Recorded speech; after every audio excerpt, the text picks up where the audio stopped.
বলিউডে অনেক দিন ধরেই জল্পনা চলছে মীনা কুমারীর বায়োপিক নিয়ে। কে হবেন পর্দার ট্র্যাজেডি কুইন?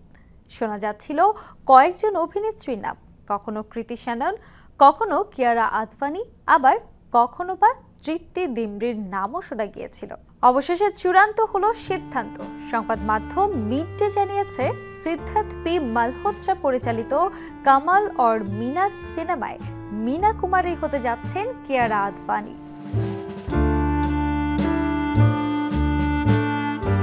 মীনা কুমারীর বায়োপিক তৈরির অনুমতি মিলেছে তার পরিবারের পক্ষ থেকে।